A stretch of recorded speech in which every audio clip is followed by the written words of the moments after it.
right, Mexican Roadshow supporters. Well, I saw this and I was like, I didn't even know if I wanted to make a video on it because I don't know that anybody's going to watch it.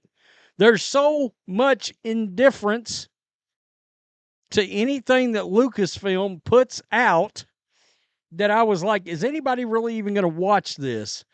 And look, if you were an original subscriber to Rhodes Rants on Star Wars back in the day, or the John Matrixx channel, which is now evolved into a channel we're both involved with, or Rhodes Rants on Star Wars is now Black and White Network. Well, you guys know Harrison Ford has always been my favorite actor, all right? From when I was a very young child. We're talking 4 years old. Why? He played my two favorite movie characters ever, Han Solo and Indiana Jones. Now, if you would have ever told me there was going to be an Indiana Jones movie released and I wouldn't give a rat's ass about it, I would have said, you've got to be out of your mind. That I wouldn't go to the theater, be there opening night, popcorn, Skittles, Coca-Cola, ready, locked in. I would not be in any other mode except Indiana Jones, and I would be fired up. Yes, even the Crystal Skull, fired up. And for bad as the Crystal Skull was, looks pretty good these days, to be quite honest. I mean, I'm just keeping it real here. But I did not go see Indiana Jones and the Dial of Destiny. I did. I mean, and guys, I had seen every Indiana Jones film in the theater since the very beginning. I saw Raiders of the Lost Ark when it was released back in '80. The whole thing, Temple of Doom, Last Crusade, Crystal Skull, many of them multiple times in the theater. Not this one. Not this one, because they had the stench of Disney and Lucasfilm all over it. And Harrison Ford, well, he has come out and he's decided to make a comment about why did Indiana Jones and the Dial of Destiny bomb at the box office? Well, there's a few different reasons. Star Wars has a lot to do with it. His political leanings, that's part of it. I also tend to believe that Phoebe Waller-Bridge is literally viewer repellent, box office repellent. I cannot stand to even visually see her anywhere, even if it's by accident.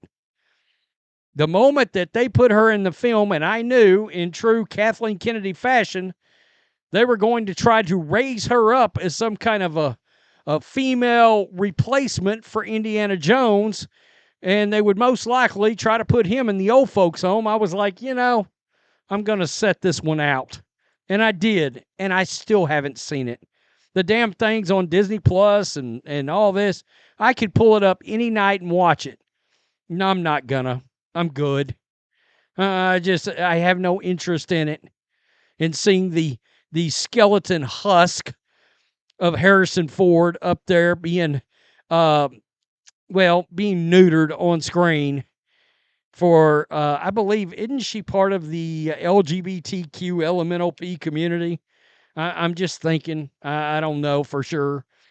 Harrison Ford had somewhat off-color take regarding the poor box office performance of his last outing as Indiana Jones in Disney's Dial of Destiny.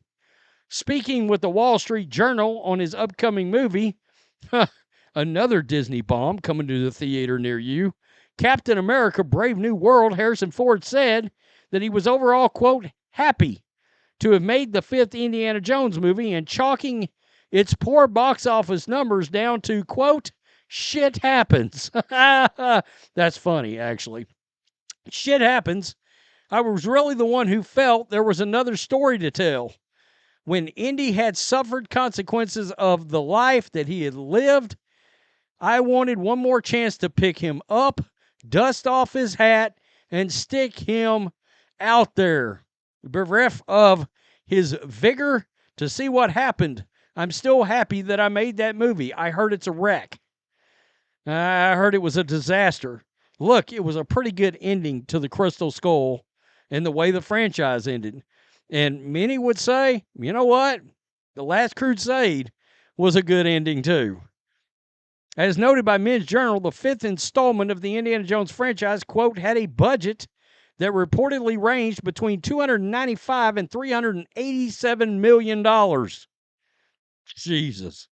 The film earned just $384 million worldwide. That's crazy. But did Kathleen Kennedy and Lucasfilm course correct? Of course they haven't. Of course they didn't. I mean, Bob Iger just lets them burn money over there at that studio, with reports suggesting that Disney took a $143 million loss. I mean, does Kathleen Kennedy have nude pictures of just everybody, all the higher-ups? I don't get it. While critics of the film believe that the Dial of Destiny suffered from a poor imaging of their titular hero in his old age, including an opening sequence that featured an underwhelming use of de-aging effects, and found the character Helena, played by British actress Phoebe Waller-Bridge, to be an unnecessary sidekick at best or an unwelcome distraction at worst, director James Mangold, who's a good director, by the way, believed that audiences could not accept an older action hero.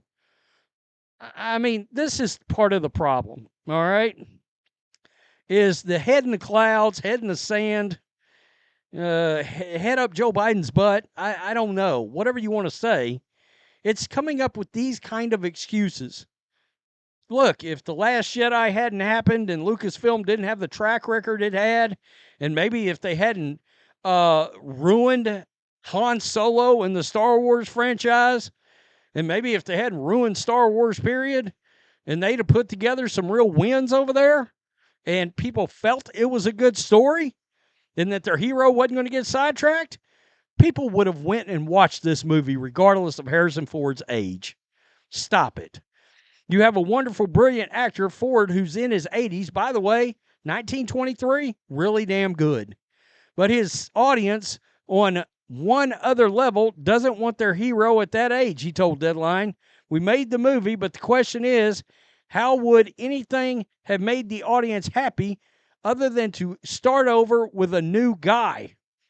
Despite the setback, the Indiana Jones franchise received new lifeblood in a video game market this past Christmas with The Great Circle, a critical and commercial success that went to number 2 in the first week of sales and earned a 9 on Steam and IGN. I don't know anything about that game. I think I did watch the trailer for it or something. It looked good.